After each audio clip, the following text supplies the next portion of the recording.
Rádio Caractere, o seu podcast literário.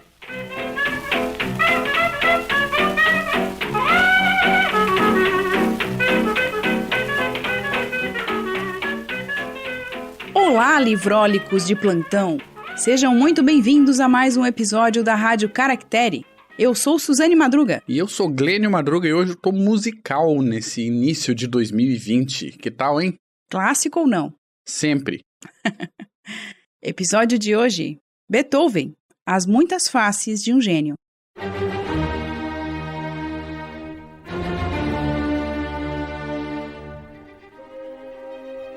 No primeiro episódio de 2020, trazemos uma dupla biografia, digamos assim, de Beethoven. Se você não conhece Beethoven, vai lá no Google. Mentira, a gente vai contar um pouquinho.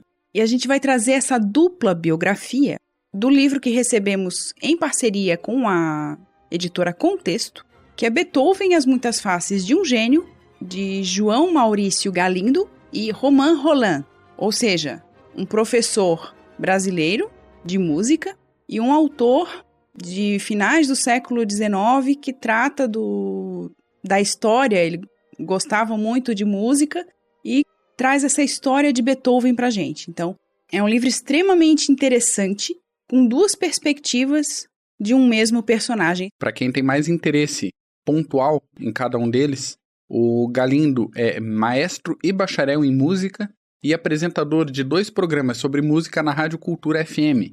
E o Rolland foi musicólogo, professor da Sorbonne e escritor premiado com o Nobel de Literatura em 1915. Então não é pouca gente, não é pouca biografia que a gente tem aí nessa obra da Contexto. E nesse sentido a gente precisa trazer algumas informações sobre a obra. Ela está dividida em 2 partes. A primeira parte é do João Maurício Galindo e a segunda parte é de Romain Rolland. As duas trazem estruturas narrativas diferentes. Primeiro que foram escritas em tempos diferentes. E também porque uma traz uma perspectiva um pouco mais técnica da parte musical e a outra um pouco mais humana, digamos assim, tratando um pouco mais da vida do Beethoven, até de uma forma um tanto admirável.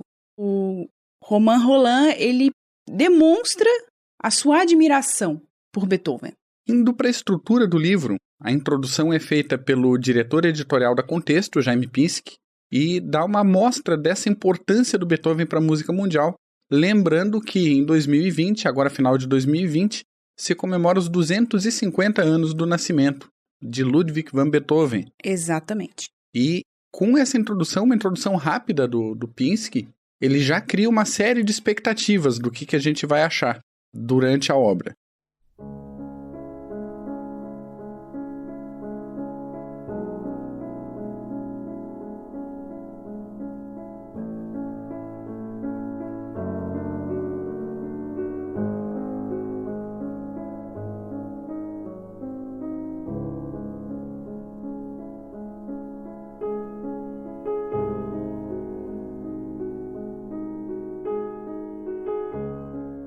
Já abrindo a parte do maestro Galindo, ele traz algumas curiosidades para incomodar o leitor.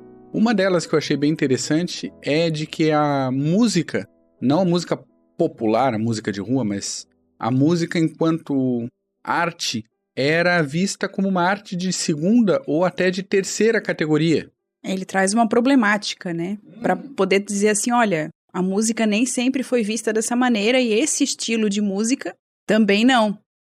Até chegar ao que se tem como música clássica, pelo menos o que se entende de Beethoven, levou um tempo e foi aos poucos que chegou nesse estilo. Isso não quer dizer que eram músicas feitas na rua ou populares mesmo, como você disse, mas sim músicas que chegaram a determinados públicos. E como esses públicos adotaram ou rejeitaram esse estilo de música. A ideia da música era para ou acompanhar um cerimonial religioso ou mais para frente, a partir um pouco depois do Renascimento, acompanhar óperas, mas não a música por ela mesma. E eu acho interessante... Talvez a gente possa levar em consideração essa questão da ópera, que isso a gente está generalizando. Claro, claro. por trazer aqui uma perspectiva histórica até do próprio autor Galindo, né, do João Maurício Galindo. Ele traz uma perspectiva histórica bem interessante para introduzir a obra de Beethoven para a gente. Já na estrutura, né, você falou um pouquinho da estrutura da obra, e já trazendo um pouquinho essa relação da estrutura com a escrita do professor Galindo, a gente pode pensar o seguinte, que este autor traz a perspectiva da obra de Beethoven dentro da história musical. Então, primeiro ele traz uma perspectiva de como a música foi se desenvolvendo, ele fala dessa relação da música de Beethoven com a ópera bombava na época de Beethoven e ele não queria fazer ópera. E nem música religiosa. Exatamente, então a gente tem essa questão muito forte, ou seja, não é uma generalização do que o mundo fazia em relação à música, é uma perspectiva da história da música baseada no que se estudou sobre Beethoven e da relação do Beethoven com a música e com o que estava acontecendo em torno naquele momento. E acontecendo em torno ali naquela região, né? A Áustria, Itália, que é o berço da ópera, o lugar onde a ópera se fez, e nesse período em que a ópera ganhou tanta força. Pois é, e ele dá um exercício de memória para quem está lendo o livro, que é o seguinte: tente lembrar de alguma pintura renascentista. É fácil, a gente lembra, pinturas e esculturas renascentistas. De alguns exemplos de arquitetura medieval também. Ou de alguns exemplos de teatro da antiguidade também. E música, para ver como ela ficou mais num plano diferenciado dessas artes que eram consideradas mais de ponta, né? Exatamente. Por outro lado, se você quer escutar Beethoven, para na rua e espera o caminhão do gás passar. Não é? A Fica não a ser dica. que ele esteja tocando aquela desgraça daquele funkzinho do El Gás. Ele vai tocar aquela musiquinha. Ele vai tocar Beethoven. E aquela musiquinha é Beethoven, não o funk do El Gás. A música mais antiga, mais clássica. Olha só, até o gás, até o caminhão do gás tem uma música clássica. Mais pra frente, o autor vai conduzir a gente por um pouco da teoria de elaboração musical, com exemplos de notas, de escalas, registros musicais de cortes e de igrejas. Só que isso tudo de uma forma muito tranquila. Exato. Até para quem não entende de estrutura musical, como é o meu caso, por exemplo. Quando começou a chegar nessa parte, a escala, o dó e o fá seguido de não sei o que, eu fiquei, meu Deus, agora eu vou me perder. E não, foi super tranquilo. Você abstrai um pouquinho e segue. Porque exato, você extremamente percebe, didático, né? Você percebe que alguma coisa está passando ali. Para quem não tem conhecimento de técnica e teoria musical. Por outro lado, ele deixa o texto tão fluido, tão claro, que você não perde esses elementos no decorrer do texto. Até mesmo porque ele dá exemplos incríveis que você pode colocar no Spotify, no Google, no YouTube e encontrar essas músicas. Facilmente. Aí ele vai um pouco para a história da música mais próxima da história, de fato, de Beethoven, como você comentou. Então ele fala dos pré-românticos, dos classicistas, da passagem para o estilo Sturm und Drang, também em português, ainda bem, como Tempestade e Ímpeto, que é o movimento que abre as portas para o romantismo alemão. E a gente fala em romantismo, não tem como não associar com a literatura também. Esse movimento da Tempestade e Ímpeto se opunha ao racionalismo iluminista. Exato. Então, em vez de dar essa ênfase para a razão, para a estrutura, para a lógica, ele prezava pelo despertar das emoções. Gancho para um exemplo um pouquinho para frente aqui. E a gente tem nessa questão do despertar as emoções a ideia de música pura. A gente tem essa ideia colocada no texto que tinha essa noção da necessidade de fazer uma música pura. A gente tem também outra questão relacionada a essa questão das emoções, dos sentimentos, que as músicas eram produzidas muito para que as pessoas dançassem. Sim. E Beethoven modifica esse processo para que as pessoas escutem, para que as pessoas sintam a música. Ele ficava indignado quando ele ia executar uma composição e as pessoas ficavam conversando. Para ele, música não tinha que ser plano de fundo para nada. Música era para ser apreciada, para contar uma história que se passasse dentro da cabeça de cada um, não para ficar, né, como ruído branco atrás de papo. E até na leitura do indignado. texto, a gente pode pensar assim, nossa, mas como Beethoven era rabugento. Primeiro, a gente tem que pensar o seguinte, Beethoven era, nessa percepção de leitura, ele era perfeccionista. Ele queria tudo perfeito para que a música chegasse ao público e o público entendesse que aquilo era algo para ser apreciado. Segundo, Beethoven era surdo. Sim, minha gente. Beethoven ficou surdo muito cedo. Aliás, as grandes composições que ele fez foram feitas no período da surdez. Ele não ficou completamente surdo, mas ele ficou num estágio bem avançado? Num estágio bem avançado de surdez. Ele tentou reverter, ele tentou não contar para ninguém a sua condição. Então, a gente tem um personagem surdo que produziu obras musicais incríveis, e ele produziu muita coisa, não é só a Nona Sinfonia, que a gente ouve muito, ou uma coisa aqui, outra ali. Tem muita coisa de Beethoven, e com essa condição de surdez que agora que está sendo mais falado, né? E quem estuda música já sabe já há algum tempo. Uhum. Mas para o público comum, a gente não tem muito essa informação de que ele era surdo. Pois é.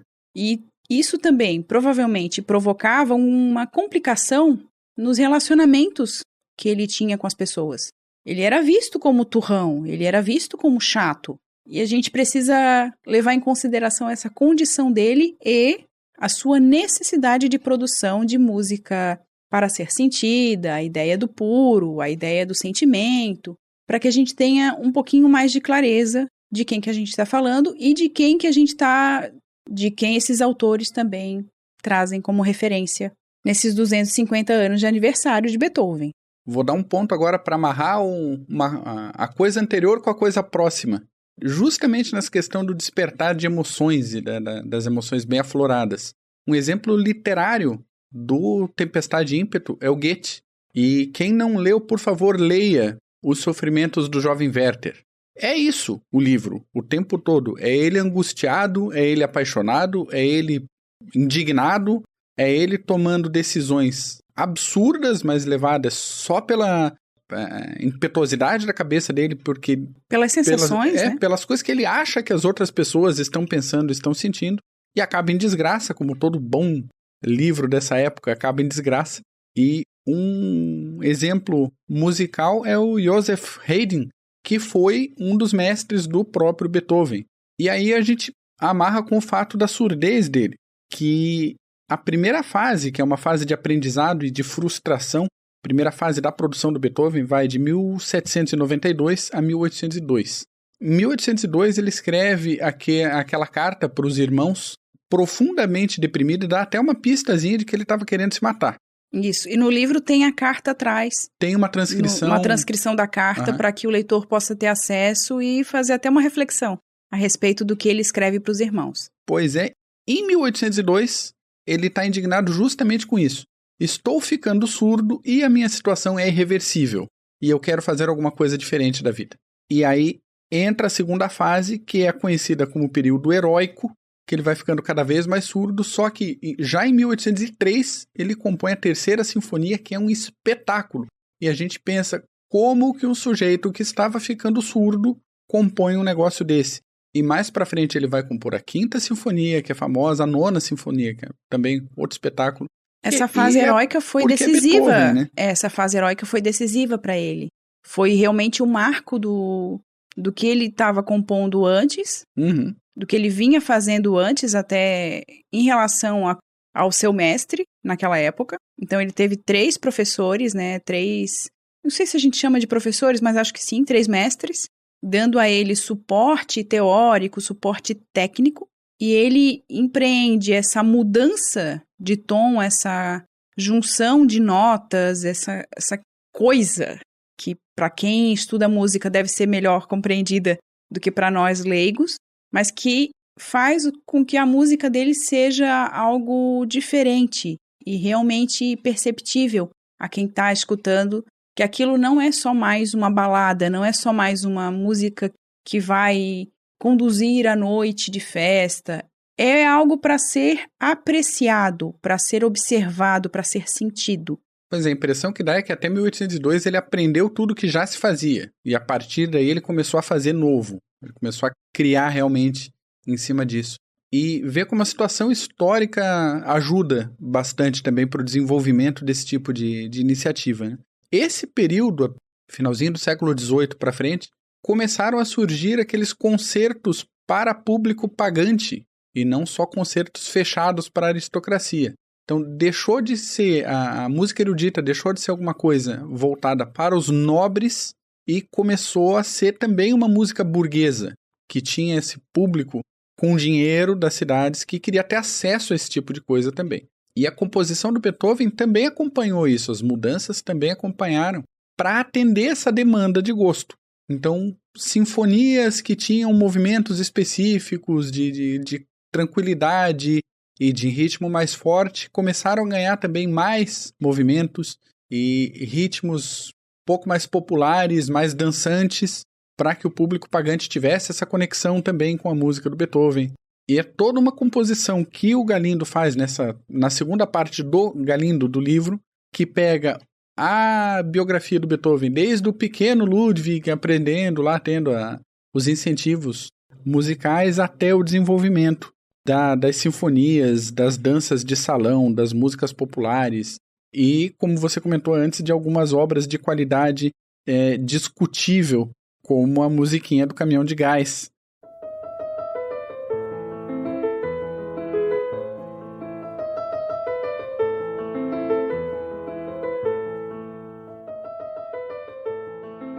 É que, na verdade, não sei bem se é discutível, né? É que talvez muitos de nós não tenhamos essa informação de que essa musiquinha do Caminhão de Gás é do Beethoven. Talvez por isso.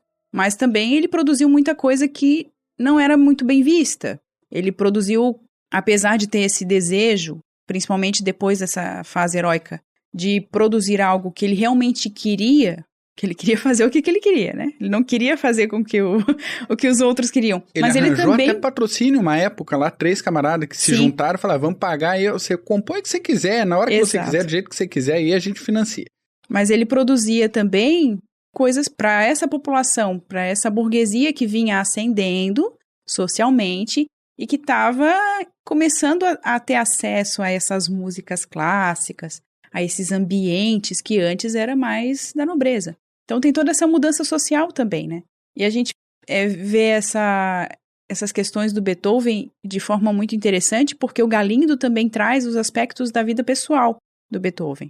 E a gente vai se conectando um pouco mais no texto com esse personagem, porque ele tem uma infância extremamente difícil, com um pai extremamente violento, né, alcoólatra, com essa necessidade que ele vai tendo de estudar cada vez mais, de aprender cada vez mais, ele quer se superar cada vez mais. A perda da irmã, que foi algo muito forte para ele. A tentativa de cuidar do sobrinho, que foi algo frustrado, né? Foi frustrante para o Beethoven cuidar do sobrinho, ele não conseguia se conectar com o moleque, vamos dizer assim. E daí a gente tem essa vida dele em um período que ele estava ficando surdo e desejando produzir algo que realmente fizesse sentido na vida dele. Então a gente tem tanta coisa acontecendo com um personagem que a princípio tinha tudo, né? A gente pode pensar que era um personagem que tinha tudo e que tinha tudo na mão, ele teve acesso a tudo, e que não é bem assim. Ele teve que arrumar patrocinador. Sempre se preocupou com dinheiro. Sempre preocupado com dinheiro. Dava aulas, né? Porque ele queria também dar uma condição financeira boa para o sobrinho.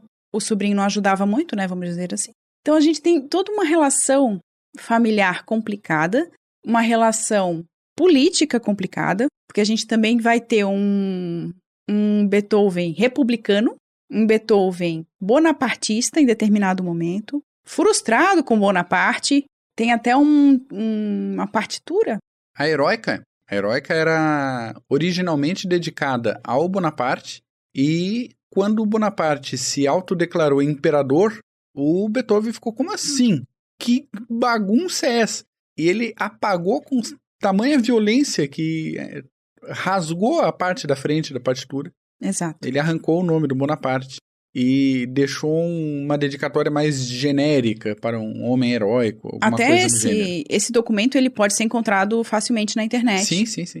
Até tem uma cópia, uma imagenzinha no livro. Sim, É mas bem, na internet bem dá pra ver interessante. também se você quiser ter acesso e tudo mais. Tem muitas outras informações que o Galindo traz pra gente aqui no livro.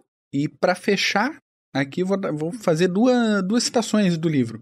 Uma delas, daquelas músicas de oportunidade, daquela assim, pra cair o dinheirinho na conta que a gente estava falando. Aquela que vai pegar no ouvido da galera. E exatamente, o hit do verão dele. Uma delas foi chamada de Sinfonia da Batalha. E eu vou fazer a citação aqui. Por que será que você escolheu essa parte, não é mesmo? Pela revolta com Napoleão, porque parece que ela foi composta para celebrar uma vitória do Wellington. Sim. E essa sinfonia foi interpretada na Inglaterra e o pessoal ficou louco, né? Maluco. Aspas. Começa com um toque de corneta militar e uma melodia patriótica britânica. Depois um toque francês e a conhecida melodia. Pois ele é um bom companheiro, ele é um bom companheiro. Aí temos outras melodias britânicas e francesas e a batalha propriamente dita, em que são usados sons de instrumentos de percussão militares, espingardas e canhões. No final, God Save the Queen em estilo contrapontístico, no palco dos dois lados da batalha, dois conjuntos de percussionistas simulando os dois exércitos. Para as salas de concerto da época foi uma grande novidade. A música fez imenso sucesso e é, sem sombra de dúvida, uma das piores coisas que Beethoven escreveu. Fecha aspas. Esse humor do maestro Galindo está presente em toda a parte. Sim. Ele escreve a primeira parte do livro, que é já dividida em duas partes, essa parte que ele escreve. A primeira parte ele dedica realmente a um pouquinho da história da música, introduzindo a história pessoal de Beethoven, e a segunda parte ele traz elementos mais técnicos da produção de Beethoven. E nesse sentido ele traz coisas muito interessantes a respeito dessa produção, porque tem todo esse desenvolvimento do Beethoven enquanto musicista e a sua condição de, primeiro, bonapartista e, posteriormente, contra Bonaparte, que ele faz essas coisas que... Isso tudo estimula muito a arte dele, é impressionante a gente acompanhar com esse embasamento que o Galindo traz pra gente Exato. no livro, né? Até uma sugestão é que você faça a leitura da obra e pare em determinados momentos e vá procurar o que o Galindo traz pra gente. Ele faz sugestões de músicas que vão fazendo sentido à medida que a gente vai lendo. Então, acompanhar, parar um pouquinho, escutar o que ele sugere e voltar é uma experiência riquíssima de aprendizado a respeito da obra de Beethoven e do que envolvia Beethoven, porque ele não fala só das obras que o Beethoven produziu, mas também o que estava em torno, o que vinha antes. E isso é muito, muito interessante. E YouTube tá aí, Spotify tá aí, Amazon Music tá aí, é só clicar Beethoven ali e procurar o que ele tá citando, né? Aliás, é bem interessante você ter falado de vários meios para se encontrar essas referências, porque também ele fala da interpretação. Então tem várias interpretações de Beethoven. E eu vou pegar um pedacinho para ler aqui a respeito da interpretação, que ele diz o seguinte... Abre aspas. Uma partitura ou texto musical não contém 100% das informações necessárias para a execução da obra. Muito fica a cargo do intérprete. E aí justamente está muito da graça da arte musical. Não existe o modo certo de tocar ou uma verdade interpretativa. Deve-se ouvir muitas interpretações diferentes e deixar-se levar por elas. As preferências pessoais surgirão de modo natural, sem que sejam necessárias análises minuciosas como essa que acabamos de fazer. Que ele vai trazendo uma análise e, de repente, ele traz essa questão da interpretação, da necessidade de compreender a interpretação e o papel do intérprete diante da obra do Beethoven. Porque há elementos vazios no texto musical. E esses elementos, eles são trabalhados por quem vai executar aquela música, né? Pois é, o último trecho dessa parte do Galindo é realmente incrível, que ele retoma várias obras, ele cita várias obras do Beethoven, fala das interpretações e dá um apanhado geral, assim, tá, o que que ele fez? Fez isso aqui de sinfonias, fez isso de canções, fez isso de... E é outro ponto daqueles assim, vai parando, vai ouvindo, porque vale muito, muito a pena. E ele desconstrói durante toda a parte dele, e ainda falando do Galindo, uma ideia muito comum, assim, aquele clássico argumento que não pode estar mais errado, né? Beethoven era além do seu tempo, o Beethoven não é além do seu tempo, e para isso, ele é perfeitamente dentro do seu tempo, na medida de que um gênio poderia ser. Ainda assim, um gênio dentro do seu tempo. E eu vou citar um trecho do livro Linguagem, a história da maior invenção da humanidade, outro livro da editora Contexto, que vai ter um episódio aqui na Rádio Caractere em breve. Ninguém inventa nada, tudo é parte de uma cultura e parte da criatividade de cada um, de ideias, de tentativas prévias e do conhecimento geral sobre o mundo em que vivemos. Cada invenção é construída ao longo do tempo, pedaço por pedaço. Então, para Beethoven existir, precisou de Mozart, precisou de Haydn, precisou de todo um arcabouço musical que permitisse ao Beethoven pegar tudo isso e dar o passo além que até então ninguém tinha dado. Exatamente. E ter essa compreensão, e o Galindo faz isso brilhantemente. Eu ia falar magistralmente, fiquei pensando, falar um maestro magistralmente, fica meio esquisito. Fica meio redundante, não é mesmo? Fica. Mas ele faz isso de forma excelente e é uma leitura maravilhosa para quem quer saber mais sobre a figura e saber mais sobre a produção do Beethoven. Exato. É bem, bem bacana.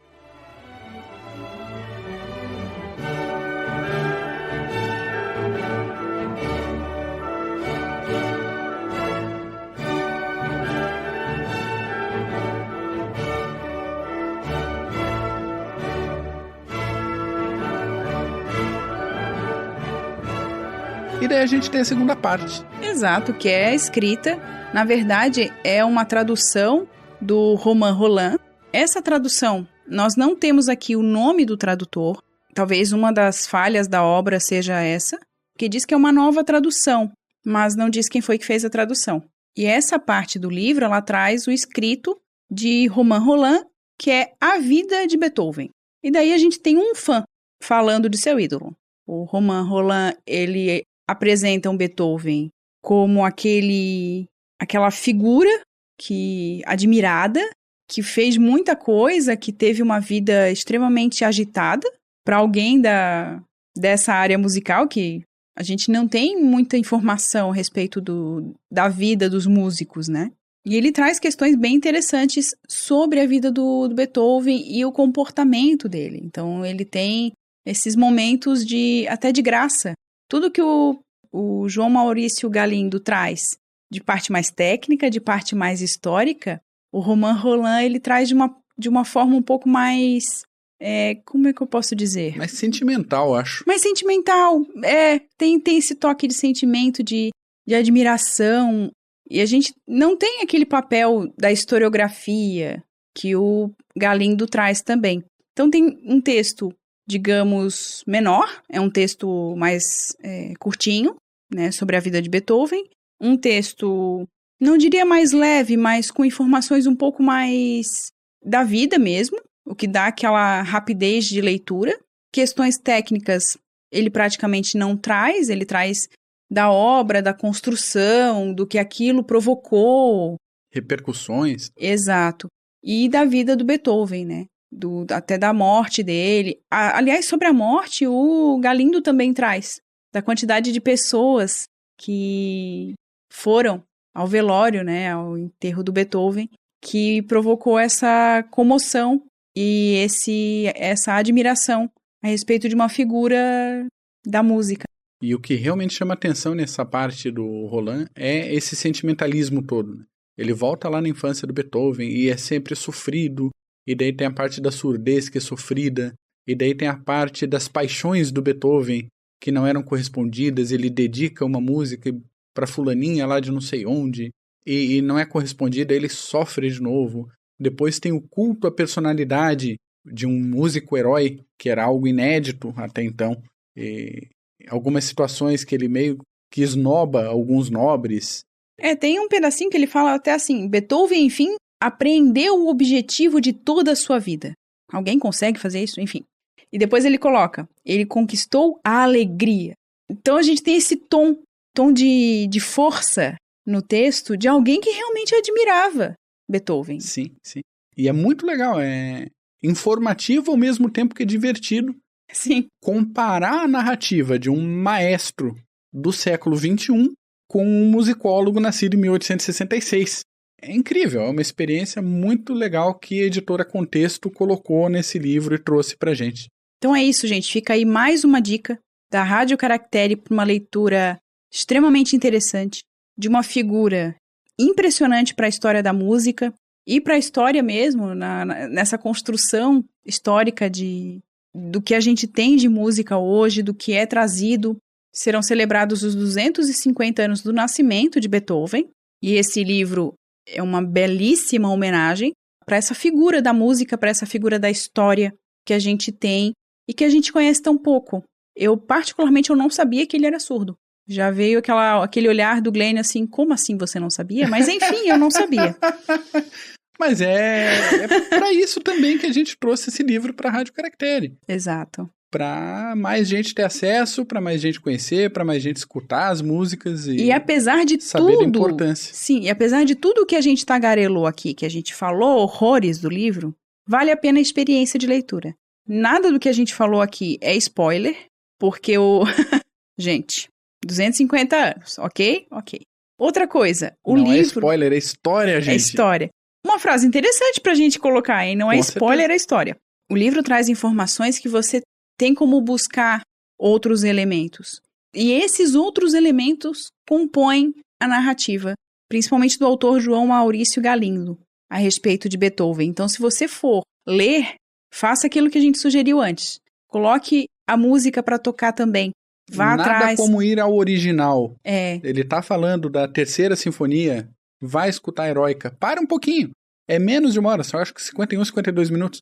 Para a leitura. Ouça a Heroica, mas ouça direito, do jeito que o Beethoven gostava. Para tudo que tá fazendo, né? Não vai fazer outra coisa. Não, hoje em dia a gente pode fazer até lavando louça, mas enfim. Bota o foninho ou bota a caixinha de som boa em casa, escuta a Heroica, depois retoma a leitura. Ah, ele falou da quinta sinfonia. Para a leitura, vai ouvir a quinta, vai ouvir a nona, vai ouvir a Sonata ao Luar. Isso. Vai ouvir Por Elise, por mais que você tenha raiva do Caminhão de Gás. A Notre Dame, que é uma música anterior, é uma música monástica, né? Tem toda essa influência monástica também na música clássica, nas técnicas musicais.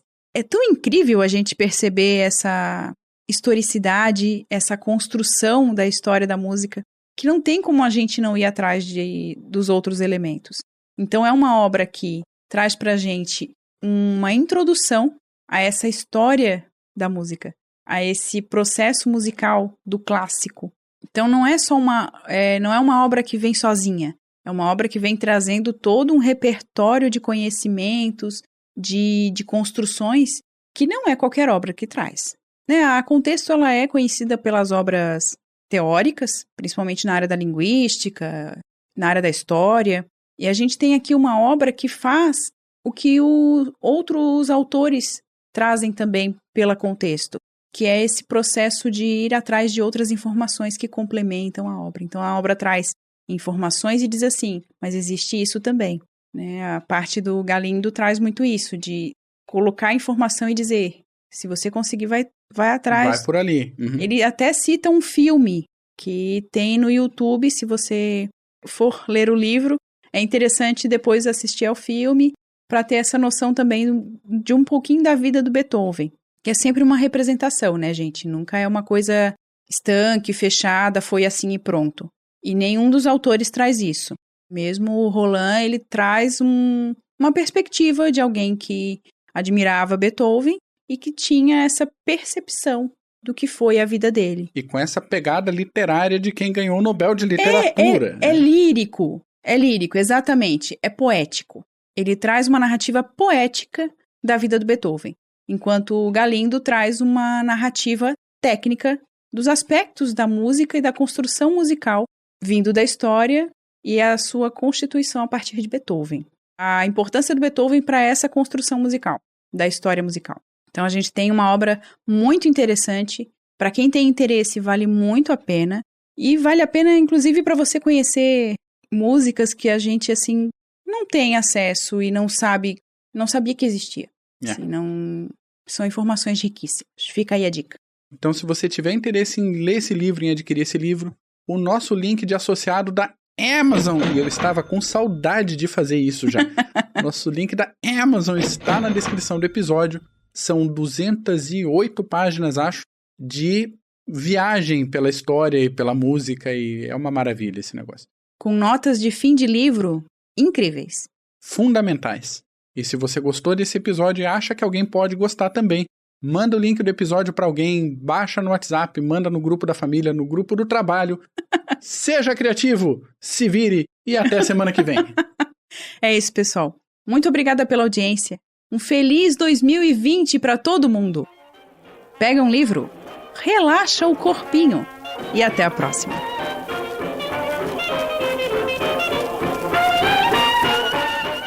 Você acabou de ouvir mais um episódio da Rádio Caractere.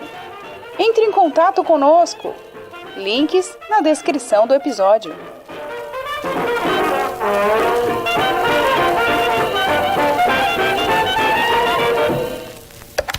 Este podcast faz parte da Podcast E. Conheça os demais podcasts acessando podcast.com.br.